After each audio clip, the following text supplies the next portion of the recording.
Hello বন্ধুরা, welcome to math গুরু। কালকে West Bengal ঐক্য মঞ্চ এনআইএস ডিএলএড ক্যান্ডিডেট থেকে কিছু ক্যান্ডিডেটরা এডুকেশন মিনিস্টার সাথে ডাইরেক্টলি দেখা করতে পেরেছে। এডুকেশন মিনিস্টার ওনাদেরকে কি জানিয়েছেন, কি কথা দিয়েছেন, সেই ভিডিওটা আগে আপনারা দেখুন। তারপরে এই ভিডিও লাস্টে এনআইএস ডিএলএডদেরকে কী করা উচিত, আমার ওপিনিয়নটা কি সেইটা আমি আপনাদের সাথে এই ভিডিওতে লাস্টে আলোচনা করব। সবাইকে নমস্কার। আজকে আমরা তিনজন এসেছিলাম। ক্যামেরার ওপারে বিপুল স্যার রয়েছে, পায়েল ম্যাডাম রয়েছেন, আর আমি এসেছিলাম। আমরা কিন্তু দীর্ঘদিন বিকাশ ভবন আসছি, আজকের একদিন নয়। আর বিশেষ করে বলতে হয় পায়েল ম্যাডাম আর শর্মিষ্ঠা ম্যাডামের কথা। ওনারা কিন্তু লাগাতার চেষ্টা করে গেছেন যাতে আমরা এডুকেশন মিনিস্টারের সঙ্গে দেখা করতে পারি। আজকের ভগবানের আশীর্বাদে আজকের আমরা কিন্তু দেখা করতে পেরেছি স্যারের সঙ্গে। আজকের আমরা দীর্ঘক্ষণ ওনার সঙ্গে আলোচনা করেছি, অনেক কাঠখড় পোড়াতে হয়েছে দেখা করার জন্য। আর তার সম্পূর্ণ কৃতিত্ব আমি পায়েল ম্যাডামকেই দেবো, বারবার উনি এসে এই কাজটা করেছেন। আর আজকের যে কথাগুলো ওখানে হলো, আমাদের কথাগুলো ওখানে তুলে ধরলাম, যে আমাদের সঙ্গে যে বঞ্চনাগুলো হয়েছে সেগুলো তুলে ধরলাম। তবে স্যারের কিন্তু বিষয়টা অবগত ছিলেন, কিছুটা অল্প জানতেন, আর আমরা আরও বিষয়টা পরিষ্কার করে বলে আজকের স্যারের সঙ্গে কথা বলে যেটা বুঝলাম, উনি বললেন আপনাদের বিষয়টা আমার মাথায় রয়েছে, আর আপনাদের যদি কোনো লিখিত কোনো কাগজ থাকে কিংবা কোনো ডকুমেন্টস থাকে আমাকে দিতে পারেন। আর আমাদের কাছে ছিল, সেটা আমরা অলরেডি দিয়েছি। আর বিশেষ করে আমরা দেওয়ার থেকে আমরা মুখে কিন্তু ভালো করে বিষয়টা স্যারকে বুঝিয়েছি। তখন স্যার আমাদেরকে বললেন যে পূর্বতন সরকার আমাদের সঙ্গে অনেক বঞ্চনা করেছে, শুধু আমাদের বিষয় না, অনেক কিছু কাজ অনৈতিক করেছেন তারা। সেগুলো উনি বললেন যে না, আমরা কিন্তু তেমনটা করব না, আমরা যেগুলো বৈধ, যেগুলো স্বচ্ছভাবে আমরা করতে হয় আমরা অবশ্যই করব, আমাদেরকে আশ্বাস দিলেন। উনি এমনকি এটাও বললেন, আপনাদের বিষয়টা ছিল যে এনআইএসকে ওয়েস্ট বেঙ্গলে মান্যতা দেওয়া হবে কি হবে না, এই বিষয়টা নিয়ে। তো তখন আমরা বললাম হ্যাঁ স্যার, এইটা রয়েছে। তখন বললাম ঠিক আছে, এটা আমাদের মাথায় রয়েছে, আমরা দেখছি বিষয়টা। আর আমরা তো অনেক করে রিকোয়েস্ট করেছি।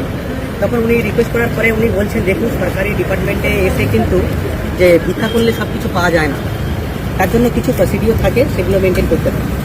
আর সেগুলো উনি বলেও দিলেন কী করতে হবে।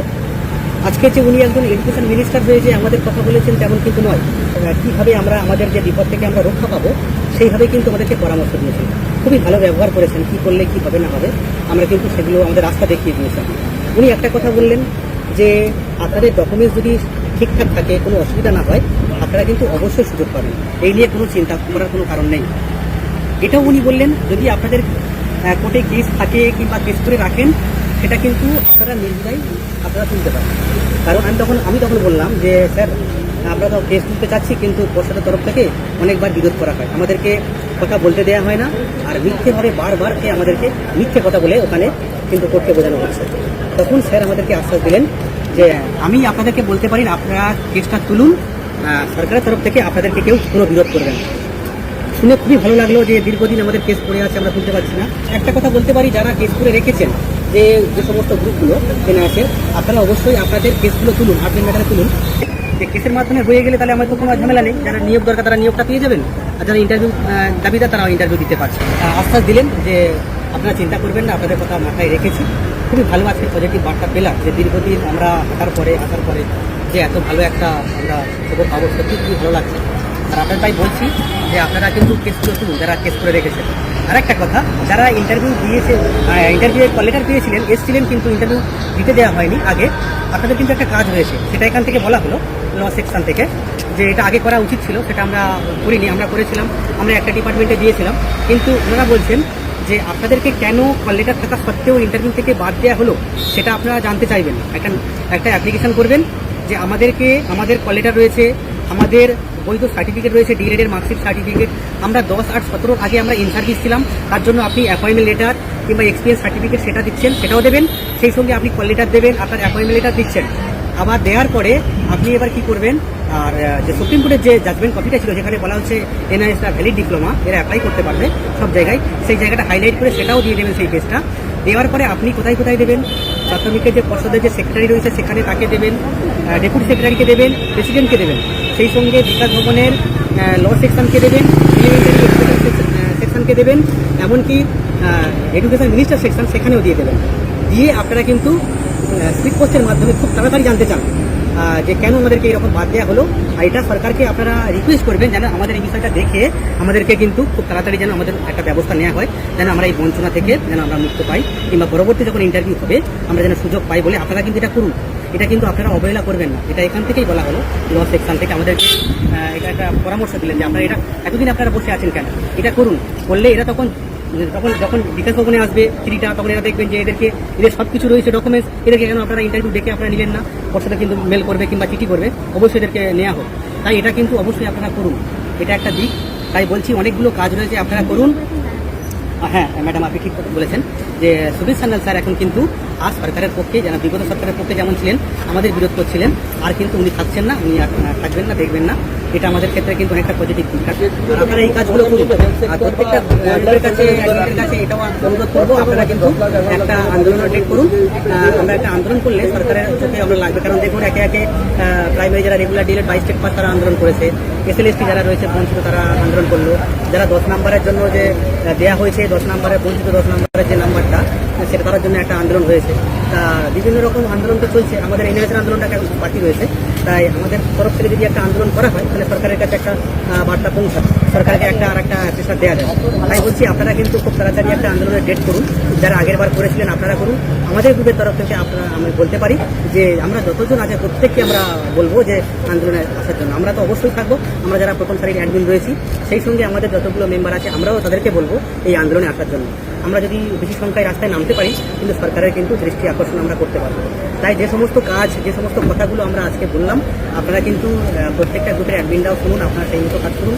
এবং যারা যে সমস্ত ক্যান্ডিডেট রয়েছেন, যাদের ইন্টারভিউ হয়ে গিয়েছে, তারা যে সমস্ত কাজ বললাম স্পিড পোস্টের মাধ্যমে যেগুলো পাঠাতে হবে সেগুলো আপনারা করুন। আর আন্দোলনের জন্য প্রস্তুতি নিন।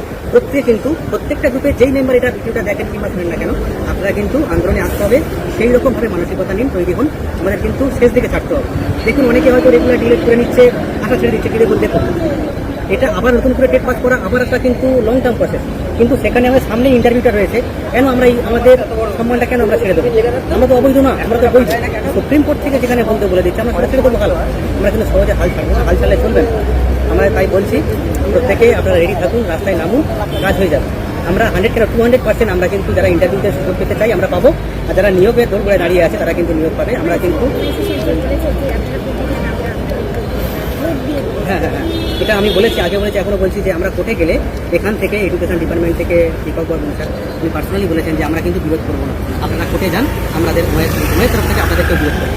কত ভালো একটা কথা যে আমরা বোঝানোর পরে, আমাদের বঞ্চনার কথা পরে উনি তখন আমাদের দেখে বুঝতে পারলেন যে আমরা সত্যি কষ্টে আছি। আমরা কিন্তু ধরতে গেলে খালি পায়ে ধরতে বাকি রয়েছে। আমি গিয়েছিলাম, বললাম না ঠিক আছে কোনো ব্যাপার নেই, উনি নেননি, প্রণাম নিতে চাননি। আমরা বললাম স্যার আমরা একটা গ্রুপ ভিডিও দিতে পারি, উনি কারোর সঙ্গে ছবি ধরলেন না, এটা আপনারা নিশ্চয়ই জানেন। যারা দেখবেন ছবি ভিডিও করেন, ছড়িয়ে লুকিয়ে ভিডিও হয়, উনি প্রকাশ্যে কারোর সঙ্গে ওই সেলফি তোলা এর উনি পছন্দ করেন না, তাই আমাদের সঙ্গে উনি ছড়িয়ে তোলেন। তাই আমরা কিন্তু কথাটা বলেছি, যেগুলো বললাম সেগুলো মানুন, ভালো হবে, প্রত্যেকের ভালো হবে, এইটুকুই বলা ছিল। ম্যাডাম যদি আপনার যদি কিছু বলার থাকে আপনি। আমাদের কাছে দুখানা রাস্তা রয়েছে। একটা রাস্তা হলো কি আমরা আন্দোলন করতে পারি, আর একটা রাস্তা হলো কোর্টে যেতে পারি। কোর্টে গেলে সরকারের তরফ থেকে কোনো বিরোধ হবে না। সুবীর সান্যালবাবু আপনারা দাঁড়াচ্ছেন না, আমাদের তো কোর্ট পরিষ্কার, আমাদেরকে একটু সাহস নিয়ে এগিয়ে চলবে। ব্যাস এইটুকুনি আমার বলার। ধন্যবাদ স্যার। আশা করি আপনারা ভিডিওটা দেখে নিয়েছেন, যেখানে যে স্যার ম্যাডামরা এডুকেশন মিনিস্টার সাথে দেখা করেছেন।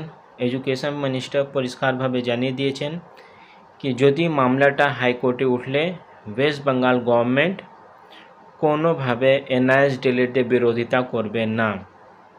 এরপরে আমরা বুঝতেই পেরেছি নতুন গভর্নমেন্ট যে হয়েছে বিজেপি গভর্নমেন্ট, উনি পুরোপুরি এনআইএস ডিলের পক্ষে দাঁড়িয়ে আছেন। এর আগে মামলাটা তোলা হয়েছিল না, কারণটা ছিল কি আমাদের মানে এনআইএস ডিলেট ক্যান্ডিডেটদের জানা ছিল না কি ওয়েস্ট বেঙ্গল গভর্নমেন্ট যে নতুন গভর্নমেন্টটা হয়েছে সে এনআইএস ডিলেটকে নিয়ে কী ভাবছেন। কিন্তু কালকে যে স্যার ম্যাডামরা গিয়েছিলেন উনি বিশেষ করে আমি ওয়েস্ট বেঙ্গল ঐক্য মঞ্চ থেকে মঞ্চে যারা সদস্য আছে, যারা মেম্বার আছে, তাদেরকে অনেক অনেক ধন্যবাদ বলবো। অনেক ওদের যে কাজগুলোটা ওনারা করেছেন, মোটামুটি 80% এনআইএস ডিলেটদের যে সমস্যাটা ছিল সেইটা সমাধানটা হয়ে গেছে। ওখানে যা স্যার ম্যাডামরা দুটো অপশন বলেছে, আমাদেরকে আন্দোলনও নামতে হবে আর না হলে কলকাতা হাইকোর্টে যে মামলাটা পেন্ডিং আছে সেইগুলোটা তুলতে হবে। কিন্তু আমার পার্সোনাল ওপিনিয়ন আগে কলকাতা হাইকোর্টে যে মামলাটা অলরেডি ফাইল করা আছে সেই হিয়ারিংটা করা হোক, কারণ বিশেষ করে ওই কৌশিক দাস স্যারের যে মামলাটা আছে 2022 টিচার রিক্রুটমেন্ট রিলেটেড, সেই কেসটা আগে তোলা হোক। কারণ যদি 2025 যে কেসগুলোটা করেছে সেইটা আগে তুলে, যেরকম জাজ সাহেবের মাইন্ডসেটটা আছে, উনি মামলাটা হেয়ারিংটা করাবেন না। কারণ উনি পরিষ্কারভাবে এর আগে 2-3 বার হেয়ারিংয়ে চেষ্টা করানো হয়েছিল 2025 টিচার রিক্রুটমেন্টে, কিন্তু উনি আগেই বলে দিয়েছেন কি আগে উনি 2022 টিচার রিক্রুটমেন্ট মানে কৌশিক দাস স্যারের যে মামলাটা করা আছে সেইটা আগে উনি শুনবেন, তারপরে 2025 মামলাটা উনি শুনবেন। তাহলে 2022-এ কৌশিক দাস স্যার যে মামলাটা করেছেন সেটা আগে মামলাটা হেয়ারিং জন্য লিস্টিং করানো হোক। কারণ আগে থেকে আন্দোলন নামলে খুব বেশি লাভটা হবে না, কারণ গভর্নমেন্ট এখানে এডুকেশন মিনিস্টার স্যার দুটো জিনিস পরিষ্কারভাবে জানিয়ে দিয়েছেন, মানে ইন্ডিকেট করে দিয়েছেন কি উনি প্রথম এনআইএস রিলেটেড যদি মামলাটা কলকাতা হাইকোর্টে উঠলে উনি মানে স্টেট গভর্নমেন্ট কোনো বিরোধিতা করবেন না। তার সাথে সাথে যেমনি স্যার ম্যাডামরা জানিয়েছেন ভিডিওতে কি উনি নিজে অ্যাডভাইস দিয়েছে কি যদি মামলাটা হাইকোর্টে থাকলে আপনারা কেসগুলোটা তুলুন। তার মানে এইটাই হলো গভর্নমেন্ট মানে স্টেট গভর্নমেন্ট ওয়েট করছে কি আগে কলকাতা হাইকোর্টে যে মামলাগুলোটা আছে সেইটা হেয়ারিং হোক, তার জাজমেন্টটা আসুক, তারপরই কোনো স্টেপটা এনআইএস ডিলেট নিয়ে স্টেট গভর্নমেন্টটা নেবে। তাহলে যখন স্টেট গভর্নমেন্ট বলেই দিয়েছে কোনো এনআইএস ডিলেটে কোনো বিরোধিতা করবেন না, তাহলে এইটা সব থেকে বেস্ট টাইম আছে কি এনআইএস ডিলেটের মামলাটা তোলা হোক। আর হাইকোর্ট থেকে যখন আমরা জিতে যাব তারপরে যদি গভর্নমেন্ট ডিলে করলে আন্দোলনে নামলে আমাদের লাভ হবে, কারণ সেই সময় গভর্নমেন্ট বলতে পারবে না কি আপনাদের মামলাটা হাইকোর্টে আছে, সেই মামলাগুলোটা আগে কমপ্লিট করা হোক তারপরে আমরা জয়েনিংগুলোটা দেবো। কারণ যখন আমরা জিতেই যাব তাহলে নিশ্চয়ই ওখানে গভর্নমেন্ট বাধ্য হবে এনআইএস ডিলেটদের জয়েনিং দিতে। 2022 টিচার রিক্রুটমেন্টে আমি কথাটা বলি। তার সাথে সাথে যে 2025 টিচার রিক্রুটমেন্টে যদি 2022রা চাকরি পেয়ে গেলে 2025 তো অলরেডি অটোমেটিক সব প্রবলেমটাই সলভ হয়ে যাবে। তো আমি রিকোয়েস্ট করব আপনারা যারা লিডার আছেন, যেমনি এখনই আমি দেখছি আলাদা আলাদা গ্রুপ আছে এনআইএস ডিলেটেড, আপনারা একসাথে কাজটা করলে অনেক ভালো হবে। চেষ্টা করুন কেসগুলোটা খুব তাড়াতাড়ি হেয়ারিং জন্য লিস্টিং করে না। এই ফ্রাইডে রক্ষাবন্ধন আছে, আমি জানি না রক্ষাবন্ধনে হাইকোর্ট মনে হচ্ছে বন্ধ থাকবে। নেক্সট ফ্রাইডে আমাদেরকে চেষ্টা করতে হবে নিজের কেসগুলোটা হেয়ারিংটা করানো হোক। কারণ যেরকম মুখ্যমন্ত্রী অলরেডি জানিয়ে দিয়েছে, পরশুদিন আমি একটা ভিডিওটা আপলোড করলাম নিজের চ্যানেলে, যেখানে মুখ্যমন্ত্রী শুভেন্দু অধিকারী স্যার পরিষ্কারভাবে জানিয়ে দিয়েছেন সেপ্টেম্বর লাস্ট থেকে যত অনগোয়িং রিক্রুটমেন্ট প্রসেসটা যেটা বন্ধ আছে সেইটা চালু করানো হবে। তাহলে তার সাথে সাথে সেইটা আমরা বুঝতেই পেরেছি 2025 প্রাইমারি টিচার রিক্রুটমেন্টে যেটা বন্ধ আছে সেটা সেপ্টেম্বর লাস্ট উইক থেকে আমরা আশা করছি চালু হয়ে যাবে। তার আগে এই সব মামলাগুলোটা যদি আমরা সঠিকভাবে তার কোনো জাজমেন্টগুলোটা নিজের পক্ষে যদি আমরা নিয়ে আসতে পারি তাহলে এনআইএস ডিলেটদের 2022-2025 পুরো সমস্যাটাই সলভ হয়ে যাবে। তো আমি রিকোয়েস্ট করব যারা 2022 টিচার রিক্রুটমেন্টে অংশগ্রহণ করেছিল, বিশেষ করে কৌশিক দাস স্যার, আপনারা একটু কেস তোলার একটু চেষ্টা করুন। আশা করছি যদি গভর্নমেন্ট আমাদের বিরুদ্ধে না থাকলে আমাদের খুব বেশি সমস্যাটা হবে না। নিশ্চিত ওখানে রেগুলার ডিএলএটা কিছু করতে পারে, কিন্তু যখন গভর্নমেন্ট আমাদের পক্ষে থাকলে খুব বেশি সমস্যাটা হবে না। কারণ ওখানে মেন প্রবলেমটা ছিল আপনাদের টেট আর NOC. TET related already Supreme Court একটা জাজমেন্ট দিয়ে দিয়েছে, তার সাথে সাথে বম্বে হাইকোর্টে একটা জাজমেন্ট দিয়েছে, সেটা পুরোপুরি এনআইএস ডিএলএড পক্ষে আছে। ডাইরেক্টলি নিশ্চয়ই ওই টেটগুলোটা যে জাজমেন্ট দেওয়া আছে সেটা এনআইএস ডিএলএড রিলেটেড নয়, কোনো সম্পর্ক নেই, কিন্তু টেট রিলেটেড জাজমেন্ট আছে তাহলে সেইটা আমাদের পক্ষে আছে। তার সাথে সাথে এনওসি রিসেন্টলি আমি 2-3 দিন আগে একটা ভিডিওটা আপলোড করলাম, যেখানে ইউডাইস প্লাস পোর্টালে অনেক ডেটাগুলোটা ট্রান্সফার করানো হচ্ছে। সেই সময় অনেক নোটিশগুলোটা সেন্ট্রাল গভর্নমেন্ট এনসিটি ইস্যু করেছে, যেখানে অনেক আমাদের রাজ্যে এমনি স্কুল আছে যাদের এনওসি নেই, কিন্তু তাদেরকে central government NCT school consider করছে। 6500 প্লাস এমনি স্কুল আছে এখনই অবধি যে স্কুলে এনওসি নেই, সেই স্কুলকে বলা হচ্ছে কি আপনাদের সেপ্টেম্বর 2026 আগে আপনারা এনওসিটা নিয়ে নেন। তাহলে অনেক এমনি ডকুমেন্টগুলোটা আছে যেটা এনওসি কাউন্টারটা আমরা করতে পারবো, কিন্তু অ্যাট প্রেজেন্ট গভর্নমেন্ট যখন বলে দিয়েছে ওরা আমাদের বিরোধিতা করবে না, তাহলে সেই সব ডকুমেন্ট আমাদেরকে খুব বেশি প্রয়োজন হবে না। কিন্তু যদি ধরে রাখছে রেগুলার ডিএলএডটাও কিছু করতে পারে,